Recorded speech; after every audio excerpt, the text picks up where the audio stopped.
Dois nadadores, posicionados em lados opostos de uma piscina retangular e em raias adjacentes, começam a nadar em um mesmo instante com velocidades constantes. Sabe-se que, nas duas primeiras vezes em que ambos estiveram lado a lado, eles nadavam em sentidos opostos. Na primeira vez, a 15 metros de uma borda, e na segunda, a 12 metros da outra borda. Considerando-se essas informações, é correto afirmar que o comprimento dessa piscina é. A gente tem aí, olha, uma piscina, e nessa piscina tem dois nadadores, A e B, ok? Esses nadadores, eles mergulham na piscina de X metros de comprimento em direções opostas. Após um certo período T, né, depois desse mergulho, eles se encontram.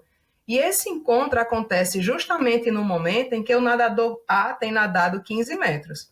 Ora, se a piscina inteira tem um comprimento de X metros e o nadador A já percorreu 15 metros, então a distância nadada pelo nadador B é de X menos 15 metros. Beleza? O tempo de encontro, né, desses dois nadadores é um tempo T após a largada. Então, vamos determinar a velocidade de cada um deles. Lembre que a velocidade é constante. A velocidade do nadador A é a distância que ele percorreu 15 metros após um tempo T. A velocidade do nadador B vai ser a distância que ele percorreu, x menos 15 metros, também sobre um tempo T. Daí a razão entre essas velocidades constantes será dada da seguinte forma. A razão, né, a velocidade do nadador A e a velocidade do nadador B. Gente, olha só, olha isso aqui. As duas velocidades, né, estão em função de um tempo T. E esse tempo T, ele pode ser muito bem cancelado. Quando fizer a divisão aí entre essas razões, ok? A divisão entre essas frações, aí a gente vai conseguir dividir.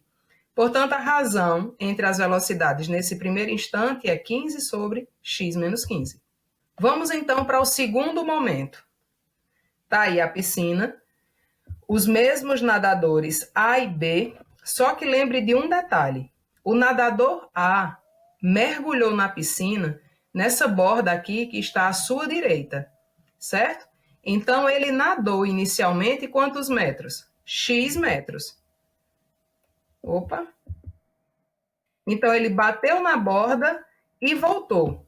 No que ele bateu na borda oposta e voltou, ele percorreu 12 metros. Então, a distância do nadador, a distância percorrida por ele é de x mais 12 metros.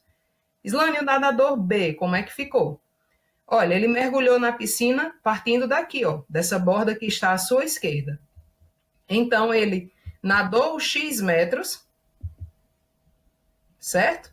Da esquerda para a direita, tocou na borda da sua direita e voltou. E quando voltou, ele percorreu que distância? Bom, se a piscina toda tem uma distância de x metros e o encontro aconteceu quando o nadador A já tinha percorrido 12, então a distância que o nadador B percorreu até o encontro é de x, é de x menos 12. Então, a distância total percorrida pelo nadador B nesse segundo momento é de x metros, porque ele saiu da esquerda, tocou a borda e voltou. Então, essa soma fica 2x menos 12 metros. Esse encontro aconteceu após y minutos da largada, e a razão entre as velocidades vai ser dada da seguinte forma. Esse tempo y pode ser cancelado, né? E a razão é x mais 12 sobre 2x menos 12. Gente, as velocidades são constantes. E sendo constantes, a gente pode estabelecer a seguinte proporção. Aqui, ó, eu tenho a razão entre as velocidades no momento inicial, né, o primeiro momento, a primeira tela que eu mostrei, e aqui é a razão no segundo momento, tá certo? E aí, aplicando a propriedade fundamental das proporções, ó, o produto dos extremos é igual ao produto dos meios, o que é que a gente vai ter? Vai ter 15 que multiplica 2x menos 12 igual a x menos 15 que multiplica x mais 12. Aplica aí a propriedade distributiva e nós vamos ter essa expressão, essa equação aí, ok? Trabalha direitinho a equação e a gente vai ficar com x² menos 33x igual a zero. E aí, colocando esse x em evidência, o que é que a gente tem? Tem uma equação produto. E nessa equação produto, lembrem, se o produto entre dois números, entre dois termos, é igual a zero, ou um ou outro é igual a zero. Aí nós temos que x é igual a zero, ou x menos 33 é igual a zero. E nesse caso, x é igual a 33. Como x é a medida do comprimento da piscina, então não convém que x seja igual a zero. Portanto, olha, o comprimento da piscina é de 33 metros. Beleza? Um homem com apenas R$ 20 comprou coco e abacaxi em uma feira. A unidade do coco custou R$ 2 e a unidade do abacaxi R$ 4. Com o dinheiro que possuía, a maior quantidade dessas frutas que ele pôde ter comprado é...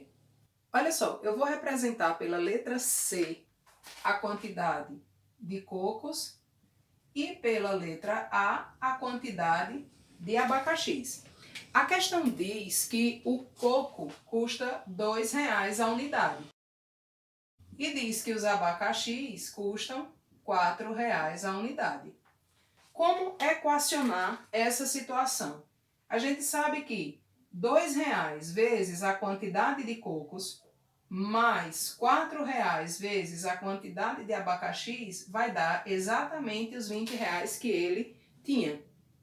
A gente pode simplificar essa equação dividindo toda ela por 2, já que todos os coeficientes são pares. Então, a gente vai ficar C mais 2A é igual a 10. Para determinar a quantidade máxima de frutas que ele pôde comprar com esses R$ 20, eu construí uma tabela e a gente vai trabalhar nela. Olha só, a expressão é... Um coco mais 2 abacaxis, isso tem que ser igual a 10. Muito bem.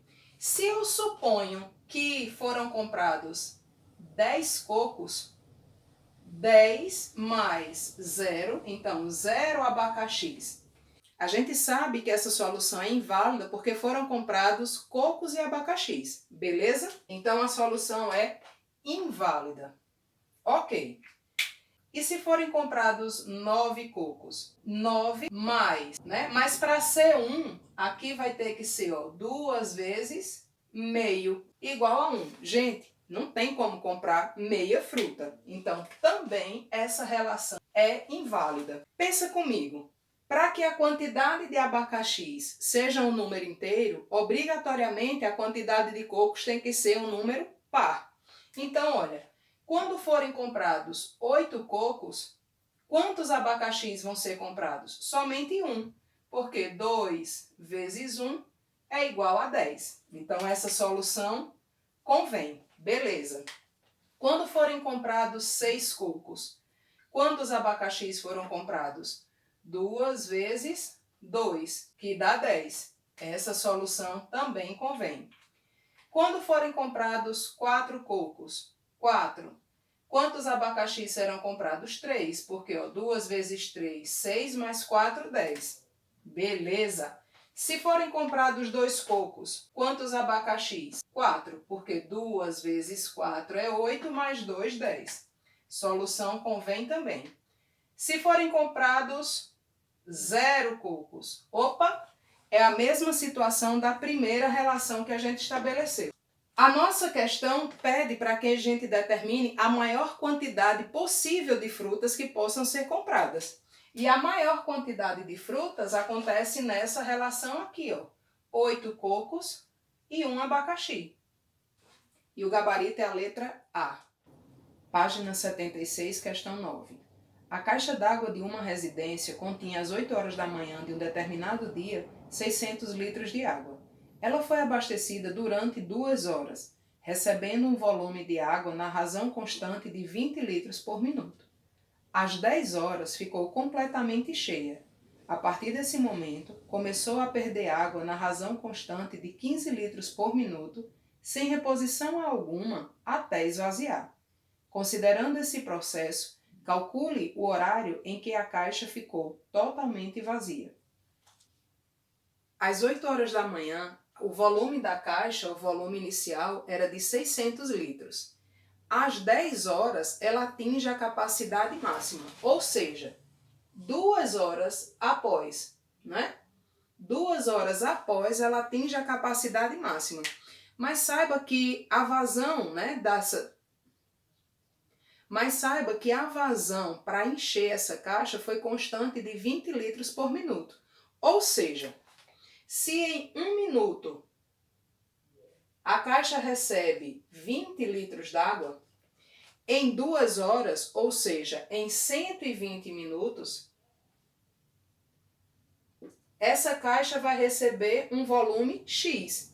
Aplicando a propriedade fundamental das proporções, nós vamos ter aqui que X é igual a 120 vezes 20, que vai resultar em 2.400 litros. Ou seja, de 8 às 10 da manhã, a caixa recebeu 2.400 litros.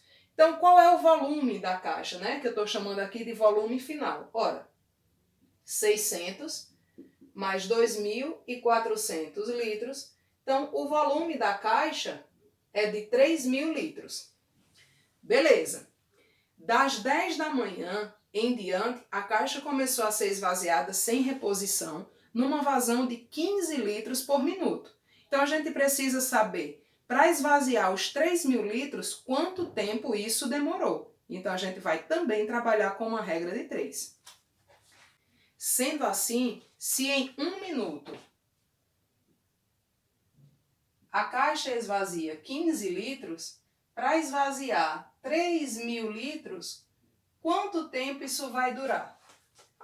Quanto maior o volume, mais tempo vai demorar. A regra de 3 simples, com grandezas diretamente proporcionais.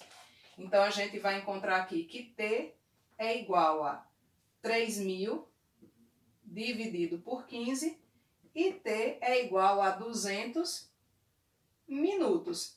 Muito bem, só que 200 minutos representa quanto tempo em hora? 200 minutos dá 3 horas e 20. 3 horas e 20 minutos.